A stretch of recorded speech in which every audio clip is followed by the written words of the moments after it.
আসসালামু আলাইকুম রহমতুল্লাহি ওবরকাতুহু। সম্মানিত দর্শক, আজকে যে বিষয়টি নিয়ে আলোচনা করব, কোনো রকম ভূমিকা না টেনে সরাসরি আলোচনা করব। জামাত এবং বিএনপির যে সম্পর্ক, যেটি পার্লামেন্টে আপনারা যেটিকে দহরম মহরম দেখছেন, কিংবা অতীতের স্মৃতিতে যদি আপনি ফিরে যান, তাহলে যেখানে আপনি দেখবেন জামাত এবং বিএনপি ভাই ভাই, জামাত এবং বিএনপির ঐক্যমত্যে সরকার, সেই জিনিসটি নষ্ট হয়ে গেছে। জামাত কৌশলী একটা দল, সারাটা জীবন তারা কৌশল করে সফলতা লাভ করেছে। তারা যত যুদ্ধ করেছে এগুলো গোপনে করেছে। ১৯৭১ সালেই কেবলমাত্র তারা প্রকাশ্যে যুদ্ধ করেছে। এর বাইরে 1947 থেকে আজকের অবধি তাদের সকল যুদ্ধগুলো, প্রতিবাদগুলো গোপনে করেছে, রাতের আঁধারে করেছে, এবং তারা শরীরের চাইতে মনকে, শরীরের চাইতে ব্রেনকে বেশি ব্যবহার করেছে। কাজেই বর্তমান জমানাতে তারেক রহমান সাহেবের সঙ্গে জামাতের আমিরের ব্যক্তিগত সম্পর্ক, সালাউদ্দিন সাহেবের সাথে জামাতের আমিরের বা জামাতের সভাপতির কৌশল বা কুশল বিনিময়, এটা জামাতের একটা কৌশল। কিন্তু বাস্তবতা হলো যে এই দুটো রাজনৈতিক দল, এদের মধ্যে বিভেদ এবং সংবাদ একেবারে চরম আকার ধারণ করেছে, এবং এটা নিষ্পত্তি হওয়ার নয়। এটি মানে কোনো অবস্থাতে এখানে সমঝোতা সম্ভব নয়। এর কারণ হলো আপনার তলোয়ার দুটো, কিন্তু তলোয়ারের খাপ হলো একটা। তো আপনি যে কোনো একজন এটার মধ্যে ঢুকতে পারবে। সিংহাসন, পৃথিবীতে হাজার হাজার ইতিহাস রয়েছে যেখানে ৪-৫ ভাই মিলে একজনকে বিয়ে করেছে, বউ বিয়ে করেছে, প্রেমিকাকে প্রেমিকরা ভাগ করেছে, অথবা প্রেমিক একজন পুরুষ আছে, ৪ জন নারী আছে, এই একজন পুরুষকে ৪ জন নারী সময়ের প্রয়োজনে মেনে নিয়েছে। এমনি কিন্তু আপনি আমাদের স্বাভাবিক সমাজে এটি হয় না, মানে ৪ বউ একসাথে একজন জামাইকে মেনে নেয় না। কিন্তু সময়ের প্রয়োজনে যখন পুরুষ থাকে একজন, ৪ জন নারী অসহায়, তখন তাদের প্রয়োজনে তারা সেটাকে মেনে নেয়। অথবা একটা পুরুষ, ৪ জন পুরুষ বা ৫ জন পুরুষ, তাদের একজন স্ত্রী থাকবে, পালাক্রমে তারা তাদের স্ত্রীর কাছে যাবে, একদিন একজন, আরেকদিন আরেকজন, আরেকজন। এটা কোনো অবস্থাতেই আমাদের এই সমাজে কল্পনা করা যায় না, কিন্তু এই ঘটনা এখনও ঘটছে পৃথিবীতে, আর অতীতে অহরহ ঘটেছে। এবং প্রায় কয়েক হাজার বছর ধরে মাতৃতান্ত্রিক সমাজে এইভাবে নারীরা অ্যাবসলিউটলি স্বাধীন ছিল, তারা একাধিক পুরুষদেরকে বিয়ে করত। তো এই যে সময়ের প্রয়োজনে যা কিছু অসম্ভব ঘটে, এর মূল কারণটা হলো ক্ষুন্নিবৃত্তি, ক্ষুধার চাহিদা। ক্ষুধার প্রয়োজনে মানুষ এই কাজগুলো, অসম্ভব কাজগুলো করে। কিন্তু যখন ক্ষুধা নিবৃত্ত হয়ে যায়, প্রয়োজন ফুরিয়ে যায়, তখন আর সেই জিনিসগুলো তারা থাকে না, তখন তারা স্বাভাবিক অবস্থায় চলে আসে। তো জামাত এবং বিএনপির যে সম্পর্কটি, এটি ছিল প্রয়োজনের তাগিদে, সময়ের প্রয়োজনে। আর এখন যে পরিবেশ পরিস্থিতি তৈরি হয়েছে, সেটাও সময়ের প্রয়োজনে। বিএনপি এবং জামাতের এই যে সম্পর্কটি, এই সম্পর্কটি এখন অহিনকুল এবং দাকুমরার সম্পর্কে পরিণত হয়েছে। আর এই সম্পর্কটি কোনো অবস্থাতেই রিবিল্ড করা সম্ভব নয়। একটি বিরোধ, একটি সংঘাত, একটি মতদ্বৈততা, এবং উভয় পক্ষ মানে ব্যাপক ক্ষয়ক্ষতির মোকাবেলা না করে, ক্ষয়ক্ষতির সম্মুখীন না হয়ে, যুদ্ধ না করে এখানে সমঝোতা বা শান্তি চুক্তিতে তারা আসতে পারবে না। কারণটা হলো, সমস্যাটা তৈরি হয়েছে রিজিক নিয়ে, পেটে লাথি দেওয়া হয়েছে। আপনি যখন কারো পেটে লাথি দিবেন, তখন সে সেটা মেনে নেবে না। এখন ধরুন, গত ২টি বছর ধরে জামাত যে জায়গাগুলোতে তারা তাদের আধিপত্য বিস্তার করেছিল, মিলিটারিতে, জুডিশিয়ারিতে, সিভিল অ্যাডমিনিস্ট্রেশনে, পুলিশে, ব্যবসা বাণিজ্যে, ব্যাংক, বিমায়, সর্বত্র এই 100 দিনে, সরকারের 100 দিনে জামাতের সব কিছু তছনছ করে দেওয়া হয়েছে। যেখানে যেখানে জামাত ছিল সেখানে খুঁজে খুঁজে খুঁজে খুঁজে, অর্থাৎ আওয়ামী লীগকে যেভাবে এই যাকে বলা হয় অপদস্থ করা হয়েছে, শুধুমাত্র জামাতের লোকজনকে জেলে নেওয়া হয়নি, কিন্তু জামাতের সাথে জেলে গেলে জামাতের জন্য বেটার হতো। সেই কাজগুলো না করে যেটা করা হয়েছে, প্রত্যেকটা জায়গা থেকে জামাতকে উচ্ছেদ করা হয়েছে, তাদের রুটি রুজিতে হাত দেওয়া হয়েছে। আওয়ামী লীগ যেভাবে তাদের আর্থিক প্রতিষ্ঠানগুলোকে টার্গেট করেছিল, বিএনপি একইভাবে তাদের আর্থিক প্রতিষ্ঠানগুলোকে টার্গেট করেছে। আপনারা সাম্প্রতিক সময় দেখেছেন যে তাদের খোলামেলা কথাই, যেটা হলো বাংলাদেশের বেশ কয়েকটি শিল্প প্রতিষ্ঠান রয়েছে, যেমন নাবিল গ্রুপ আছে, আকিজ গ্রুপ আছে। এই আকিজ গ্রুপ, নাবিল গ্রুপ, এরা সবাই জামাতের কট্টর সাপোর্টার। পুরো আকিজ গ্রুপের পুরো পরিবার, এর মধ্যে ইভেন আকিজ গ্রুপে আওয়ামী লীগের সমর্থক আছে, আওয়ামী লীগের এমপি ছিল, কিন্তু তারাও মূলত জামাতের প্রতি সফটেন।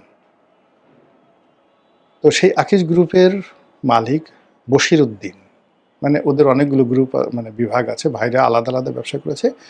এই যে বশির উদ্দিনকে যে বাণিজ্য উপদেষ্টা বানানো হলো, এটা মূলত জামাতের তদবিরে। জামাতকে যারা বিভিন্ন সময় সবচেয়ে বড় অঙ্কের টাকা ডোনেট করে, তার মধ্যে আকিজ গ্রুপ অন্যতম, এবং তার মধ্যে এই আদ্দিন হাসপাতালের যে মালিক, যে ভদ্রলোক আছেন, তিনি জামাতের প্রধানতম ডোনার। আর সেই আদ্দিন হাসপাতালের ভিতরে একটা মসজিদ আছে, এবং সেই মসজিদের খতিব হলো এই যে এখন যে এমপি হয়েছে, যাকে আমরা রাশ্মিকা মান্দানা বলে ঠাট্টা বস্কারা করি, আমির হামজা। এই আমির হামজা মাসে 5 লাখ টাকা বেতনে দীর্ঘদিন ধরে এই আদ্দিন হাসপাতালের উপরে যেটা মসজিদ আছে, সেই মসজিদে তিনি চাকরি করতেন। আর এই চাকরির বাইরে গিয়ে তিনি সারা দেশে ওয়াজ এবং মাহফিল করতেন, এবং পুরোটাই এই আদ্দিন হাসপাতাল তাকে প্রমোট করত। জামাতের অনেক বড় বড় নেতা, যেন ধরুন এই যে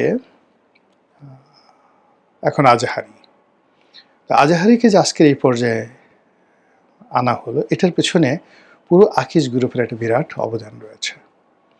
আপনারা যারা যশোর, অভয়নগর, বেনাপোল, এই সমস্ত এলাকাতে যেখানে আকিজের ইন্ডাস্ট্রিগুলো, পরিবারগুলো সেখানে আধিপত্য আছে, সেখানকার লোকজন এই ঘটনার চাক্ষুষ সাক্ষী দিতে পারবেন। গত কয়েক বছর ধরে তারা ওখানে বাৎসরিক ওয়াজ মাহফিল, অর্থাৎ যেটা দেলোয়ার হোসেন সাঈদী চট্টগ্রামের প্যারেড ময়দানে করতেন, তার চাইতে বড় বড়, মানে বড় করে ব্যাপক আকারে জাঁকজমক সহকারে এই আকিজ গ্রুপ সেখানে জামাতের যারা বক্তা, সেখানে তারেক মনোয়ার আছে, আজাহারি আছে, এদের সবাইকে দাওয়াত করে সেই সিরিজ 6 দিন 7 দিন সেখানে সেই মাহফিল পরিচালনা করত। শেষের দিকে শেখ হাসিনা এটা বন্ধ করে দিয়েছিল। তো সেই আকিজ গ্রুপের আদ্দিন হাসপাতালের লাইসেন্স সরকার স্থগিত করে দিয়েছে। বোঝার চেষ্টা করুন,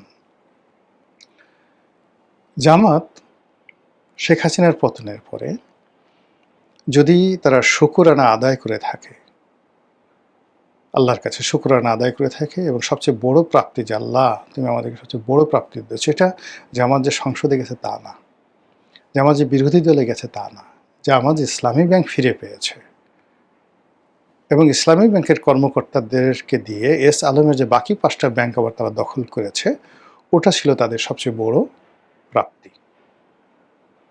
এর কারণ হল জামাত তো বেসিক্যালি একটা বিরোধী দল হবে, এমপি হবে, এটার জন্য জামাত রাজনীতি করে না। জামাত একটা রেভলিউশন করতে চাচ্ছে, ইসলামিক রেভলিউশন। মানে আপনি চিন্তা করেন 1951-52 সনে মিশরে যেভাবে তারা প্রথমে সেনা অভ্যুত্থান ঘটিয়েছিল, মুসলিম ব্রাদারহুড, তখন এই মুসলিম ব্রাদারহুডের প্রধান ছিলেন সৈয়দ কুতুব। সৈয়দ কুতুবের নির্দেশে গামাল Abdel Nasser, he was at that time only a colonel বা লেফটেন্যান্ট কর্নেল, তিনি এই এত বড় একটা বিপ্লব মিশরের মতো জায়গাতে ঘটিয়ে দিয়েছিলেন।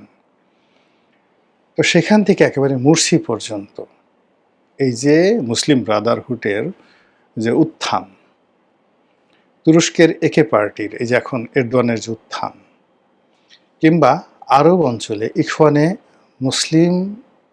মুসলিমিনের যে উত্থান, এর সঙ্গে হামাসের যে উত্থান, এ সব কিছু একই সূত্রে, ইভেন হুতি, হামাস এবং মধ্যপ্রাচ্যে যে ইরান সমর্থিত অন্য যে সকল গ্রুপ আছে, হিজবুল্লাহ, এদের যে স্ট্রাকচার, যেদের গঠন এবং এদের সঙ্গে যে পারস্পরিক যোগাযোগ, এটা বলতে গেলে গ্লোবালি ইনক্লুডিং পাকিস্তানের জামাত, তারা একই সঙ্গে একত্রে কৌশলগত পার্টনার হিসেবে কাজ করে সারা দুনিয়াতে একটা ইসলামী বিপ্লব এবং একটা রেভলিউশন ঘটানোর জন্য।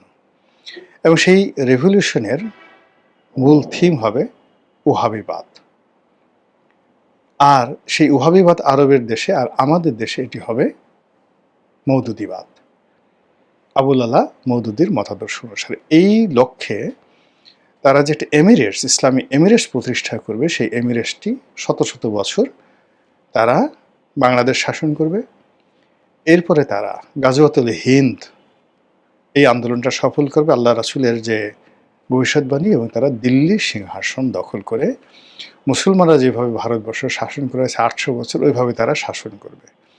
তো সেই যে তাদের যে চিন্তা চেতনা, সেই চিন্তা চেতনার জন্য হয়তো 100 বছর সময় লাগবে, হয়তো 200 বছর সময় লাগবে, সেভাবে তারা কাজ করছে। তো সেই ক্ষেত্রে এই যে পার্লামেন্টে দাঁড়িয়ে ডক্টর শফিক বক্তব্য দিচ্ছেন, বা বিরোধী দলীয় নেতা হচ্ছেন, 78 জন এমপি হচ্ছেন, এটা তাদের গোল নয়, এটা তাদের মিশন নয়, এটা তাদের ভিশন নয়, এটা তাদের জাস্ট একটা, আপনি বড় একটা বাড়িতে দাওয়াত খাবেন, বাড়িতে গেছেন, লোকজন ঢোকার সাথে সাথে আপনাকে একটু লেবুর শরবত এনে দিল, এবারে যে পার্লামেন্টে যেটা ঢুকলো এটা একটা লেবুর শরবত। কাজে এই লেবুর শরবত পেয়ে সে তার যে মেইন ডিশ, সেই মেইন ডিশটা সে ভুলে যাবে না, বরং এই লেবুর শরবত তার ক্ষুধা আরও বাড়িয়ে দেয়। প্রচণ্ড ক্ষুধার মধ্যে আপনাকে যদি কেউ শরবত খায়, আপনার আরও খেতে ইচ্ছা করবে।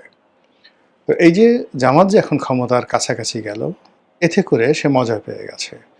সে চিন্তা করলো, এই যদি এই হয়, তাহলে প্রধানমন্ত্রী হলে না জানি কত ক্ষমতা, দিল্লির সুলতান হলে না জানি কত ক্ষমতা, যদি মুসলমানদের আমির হওয়া যায়, আমিরুল মুমিনিন হওয়া যায়, তো এই আমিরুল মুমিনিন হতে হলে তাদেরকে যে জিনিসটা দরকার, সেটা তাদের অর্থনৈতিক ভিত্তি দরকার, ফাইন্যান্সিয়াল ইনস্টিটিউশন দরকার, তাদের সংগঠনকে আরও শক্তিশালী করা দরকার অন দ্য লং রানে।